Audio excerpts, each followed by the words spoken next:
Today's episode is brought to you by myradioexpert.com. You want more listings? Of course you do. You gotta do radio. Sending out a mailer to your farm once a month just doesn't cut it. Not in this environment. We are in a low inventory environment across the nation. You gotta stand out. You gotta reach the right demographic. There's no better way than radio. If you want more listings, if you want to double your business, this is the only channel that will get you there. So go to myradioexpert.com, fill out the getting started sheet, and let's see if you're a good fit. Today's episode is also brought to you by Copy and Send. Look, the most valuable spoke in your business, I keep saying it over and over again, is your database. The problem is you guys are not communicating. You spend so much time building a database, and then you know what? You don't talk to it. And look, I'm guilty. I'm raising my hand. I am guilty of the same thing. I have 20,000 of your emails, and I literally could and should send you guys out an email right now and go, hey guys, really, check out Copy and Send, check out radio, whatever. And I swear, every time I do, when it comes to radio, for example, I get at least one new client. And I've told people that, and they're like, oh, dude, I would send out an email every day. Now, I don't want to burn out my list. Anyhow, go check out copyandsend.com. We have a library of 300 email templates. If you don't know what to say, what to send, it's cheap. It's $12 a month. Go buy it. Start touching your database right now. Super cost effective. All right. Hey, let's get to it. Welcome to Super Agents Live. This is the one place where you can come and hear the most successful people in real estate. You'll hear how these super agents built their businesses, how they stay productive, and how they stay motivated. Who am I? My name's Toby Salgado, and I made my first million in real estate. Yeah. And I'm your host for the next 30 minutes while we talk to yet another amazing real estate entrepreneur. Stay tuned. Let's go! Yeah! Hey everybody, what's up? How's it going? New year. First episode of the year. Okay. God, there's so much we can talk about. Let's just get to it. This is just going to be a quick brain dump, some of the stuff that's been on my head. It's not going to be an interview. And by the way, look, speaking of interviews, I need more interesting people to interview. I really do. I'm a little bit... I have a bunch of stuff on tape that we can release, but I feel like everybody that's been coming on lately has some sort of agenda, and I just want somebody who's building something, doing something interesting that I can pull it out of them and deliver it to you guys. But that's a whole different thing.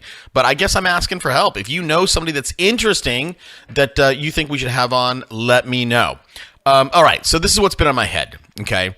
As we start the new year, and I talk with a lot of people generally out there, and I feel like most people, or even me, we're all kind of looking for that one thing, right? That one silver bullet that if we do it, will change our businesses, right? Make them better, change our lives, make us better looking, better fit, ultimately, whatever. You know what we all want? We just want to be happy. We want to be happier. Because I think, look, whatever we are, wherever we are, whatever we're building, we all kind of want the same thing, right? Financial freedom, time freedom, and happiness. Now, look, here's my 2 cents. That one simple thing that we're all looking for, right? That doesn't necessarily exist. I know Gary Keller, he wrote the book, The One Thing. But, that one thing you're looking for, whatever. Look, in this world, the one size fits all strategy doesn't exist, or more specifically, it doesn't exist across the board. And what I mean by that is what works for a company like Amazon won't necessarily work for a company that's doing $200 million in sales. It won't necessarily work for you if you're doing $20 million or $2 million. So, we live in an age of flux. And right now, the one thing, right, if there is one thing, right, the one thing that would all help us is adaptability, right? This notion, this of being flexible. And I think adaptability is the bedrock, the foundation of long-range stability. Now, there's a lot there that we can dig into, but do you know, speaking of adaptability and stability, do you know the acronym for FOCUS? Focus. Focus. It is follow one course until success. And a lot of people live off that, right? This follow one course principle. But that acronym, focus, follow one course until success. There is a place in the world for that, but it probably doesn't mean what you think. Most people will apply that notion, one thing until success, to their marketing or their sales pitch or even their corporate culture. But the question that we should all be trying to answer for our organizations is this. This is really important. How can I build a tailor-made solution crafted to deliver on a focused need, on a value proposition, or a brand position? Now, I don't want to repeat myself here, but my real point is that as we move into a noisier market environment where we're all competing for the same prospect, we need to think about delivering our message, that tailor-made solution crafted to deliver on a focused need, proposition, or brand position in both a one-to-many, a la radio or television, and in a one-to-one channel, a la email, text, and Facebook Messenger. Okay, so most people, when they think about one thing, they're either all in on the one-to-many, which there's a place for that. And if you have money, people go, hey, let's go one-to-many, let's get on radio, and that's great, that's fantastic. But we also, if we are really building, if we really do have a crafted solution, tailor-made for a focused need, brand position, or a value proposition, that one-to-many should not be the only channel that you use. We need to also think about marketing to those people on a one-to-one basis. And we both live in a world where you can throw something up on YouTube and have millions of people watch it, like it, whatever. But in reality, business hasn't changed from the 1950s, right? This one-to-one. Hey, Ricky, what's up with your old Chevy, right? Hey, Jimmy, let me help you build your fence, right? So we need to think about one-to-many as well as one-to-one. Now, when we think about one-to-one, and if we think about those two channels, one-to-many and one-to-one, the one-to-many, that takes money. Not everybody has that, right? This goes back to where you are in your business. The one-to-one channel can be done for free. It takes work, it takes hustle, but it can be done for free. The problem is you just don't get very far, right? You don't get that much. If you spend 15 minutes, 10 minutes, 5 minutes even on a one-to-one interaction, how many of those can you do on a daily basis and really be pumped up and do it? So, all right. So, when we think about one-to-one, look, I often say that your database is the most valuable spoke in your business, which it is. But that database only has value if you're communicating with it. That's one way you can blend the one-to-many and the one-on-one messaging with your database. Now, I'm not here to sell you anything, but in that realm, I'd suggest to all you guys look at our Copy and Send product. And look, I'm not trying to make this a sales pitch. This kind of stuff comes naturally. Maybe it's my inner sales guy coming out, or really maybe just the best thing I can direct you to when we think of one-to-one or one-to-many. Because if that's not clear to you how those two things are blended, if you have a database of 1,000 people, you can sit down, write one email, or go get one from Copy and Send. Write one email, take the time to then put it into your email sender, whether that's Aweber or MailChimp or whatever, even Gmail, and you hit send, and it goes out to 1,000 people, right? 500 people, whatever it is. All right. So the other type of database that you can start thinking about, and a lot of people have been pitching me on this in weird ways, but it's this. Now, let me get to it. What I'm going to suggest here, this is something that I would really encourage you guys to think about implementing in 2018, and it's this. It's build a different type of database, and it's build a database of Facebook Messenger addresses. Now, I've said this before, that if you know what my Facebook name is, right, Toby Salgado, you can immediately launch Facebook Messenger by typing in this. You type in m.me/name, or in my case, it's m.me/Toby Salgado. Now, right now, communicating with your prospect list, i.e. database, via Messenger is free. Now, but the reason why I'm talking about this is I guarantee you Zuckerberg is trying to figure out how to insert ads into that stream. So, get it while it's hot, get it while it's free. So imagine for a second that if you had a database of 1,000, 2,000, 5,000, or whatever Facebook Messenger addresses. Facebook Messenger has open rates similar to text. Text, which, your email, you're lucky if you get a 30% open rate if sending email. But when you send a text to a cell phone, dude, you get like 100% open rate. And maybe in my case, I get a lot of them, but I might open up 95% of them. So Facebook Messenger, for those people who actually are on Facebook, you get crazy amount of open rates. Now, when we think about implementing a new marketing strategy or tactic, typically, and this is us, when we think internally about a new strategy or tactic, we first think in terms of reach and frequency, right? Reach is how many unique people are you reaching, and frequency is how many times is a person hearing your spot, right? So, hey, I might reach 1,000 people on a weekly basis, but only 650 of them are unique. And then I have to ask, okay, out of that 650 uniques, how many people are hearing my message, 2.2, 2.7, 3.2 times, right? What is that frequency? So again, whenever you're thinking about, and this is where I don't want to get off the rails here, man. And it's so easy for me to do this, but when you think about sending out a postcard, a mailer, for example, you might be, I hear people all the time, oh, I just sent, I have a farm of 8,000 people and I send out a mailer once a month. All right. So number one, your frequency is garbage, right? So touching your farm one time a month, like frequency of one, it's not worthwhile necessarily. And then the other piece is reach, even though you're sending it out to 8,000 people, how many people are you actually stop to look at it? Okay, again, that's off base. Let's go back to Messenger, right? So when we think of marketing, we think of reach and frequency. Now, Messenger, as I said, this is a free way to up your frequency. Now, frequency, when you think of frequency, you can't just hit me, and people do it all the time, right? So they hit me up on Facebook and they go, hello.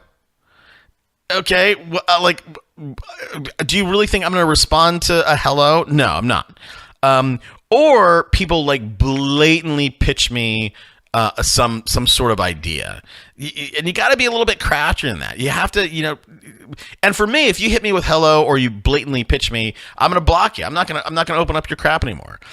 You need to add value. Now, adding value, adding social utility is where you want to be. And if you're having a hard time wrapping your head around, okay, how do I add social utility value? If you have a hard time, we commonly think in terms of CEE. And C is C like cat, and EE. So it's C for communication through entertainment or education. Now, if you're really clever, you can blend entertainment and education. We call it edutainment here. And it's something I try to do with the show. I try to get into edutainment, and sometimes I miss the mark. Well, I would say many times I miss the mark. Sometimes I go down a path that I think might be interesting to you, but at the end of the day, it's because I had too much coffee in the morning or whatever. All right. So what happens, right? So if you don't know how to add value or entertain when it comes to your sphere of influence, when it comes to that database of Facebook Messenger folks, what do you do? What do you do? You know what you do? You ask them. You literally go to your sphere and ask them, how can I be of service? And it's amazing, dude, what happens when you ask people. I the other day I saw this guy. He was in a wheelchair and he was wheeling himself off a curb. He was literally going to a curb. I think he was just confused. And I said, hey man, I didn't say, can I help you? I just said, hey, how can I help? And I don't know if he was a little bit avid. He said, you can push my car to me. And I was like, oh, wait, you want me to push you to your car? He said, yes. And then we had a hard time like figuring out, like everything he said was backwards. But I wheeled him to his car. I opened up his door. I helped him get in his car. And the guy was thankful. He said, hey man, I hope you win the lottery. The guy was truly, it took me literally all of 5 minutes, but it's because I asked that question. I didn't say, do you need any help? Which most people are, we're all trained to say no. I don't need your help, guy. But I said, how can I help? And he answered. So look, if you don't know how to add value or entertain, ask your sphere. Just ask them, how can I best service you? How can I best be of service? And again, you might be surprised at what you find out. Now, here's the thing that I would tell you, I would urge you, I would suggest, if they do tell you what they need, make sure you do your best to fill that need, right? If your prospect says, I'm having a hard time with this oak tree, this pepper, I don't know, he needs a tree trimmer, go find one. If your prospect says, I do, if you say, hey man, what do you need? What are you having a hard time with? And they say, hey, I'm looking for a chef. I want to teach my little girl how to swim. Go out and do it. Go find the best swim coach you can and, get them an hour-long session. Little things like that can have a huge impact. And, it really doesn't need to cost you anything, because if you're clever, you can find a way to be of service to that swim coach in such a way that he'll be happy to donate an hour of his or her time. I can tell you so many things that I've done like that, where I literally have gotten tons of things for free. Didn't really mean to, but just because I was adding value to this brand or that. So, all right, look, I meant to do this. It turns into a longer than expected session. So I feel like I'm getting a little bit into the weeds here. So let me back up. Let's go back to Messenger for 1 second. Now, one thing I like about what you can do on Facebook Messenger right now is that you can experiment. You can experiment with different messages to see what resonates with your crowd, to see what resonates, with your database. You can also experiment with different timing. Does a 7 a.m. Message yield a better response rate than a 9 a.m. one? Right? Does a message on Monday at 8:30 a.m. or 10:30, right? Everybody is at 10:30. Everybody's maybe on break, right? They get to the office at 8, right? Does a 10:30 a.m. message resonate better than a 10:30 a.m. message on Wednesday? Now, we track this data with what we do on radio, and what we have found is that when it comes to response rates, or when people feel like responding and asking, and saying, hey man, I'm thinking about selling my house. Here's what we found. Fridays are the best days. Thursdays are second best. Mondays are third. Tuesdays are fourth. And the worst day is Wednesday, right? Hump day. And if you think about it for a second, it might make sense, but this stuff matters when you are deploying capital towards, again, some strategy or tactic. All right. Man, I did not mean to ramble on like this, but sometimes when I get my motor running, it's tough to shut it off. One quick thing, right? If you're thinking about asking your group, right, your sphere, how you can best be of service, what maybe you didn't know is that on Facebook Messenger, you can create a poll. And if you don't know how to do this or haven't played with it, on mobile, there's a plus section. Look for the plus section. On your desktop, there's a graph button, and if you hit the plus section or graph button, you can set up a survey, and then you get the results in a graph for you on Messenger. All right, look, guys, that's enough for me. I feel like I'm preaching to you guys. If you find these snippets valuable to you, let me know. I'm happy to do more of them. If you have questions, and I've been thinking about doing this for a while, I get lots of questions on email, which I'm happy to respond to. But look, I tend to, historically, I've responded to people in a one-on-one way, and in 2018, Send me your questions via email. Just go to the site, superagentslive.com. And what I think I'm going to do is compile them and then do a whole session answering those questions instead of doing it on a one-to-one basis. I think that's everybody would get the most value out of that. All right, that's it. That's enough for me. All right, go get them, guys. Talk to you soon.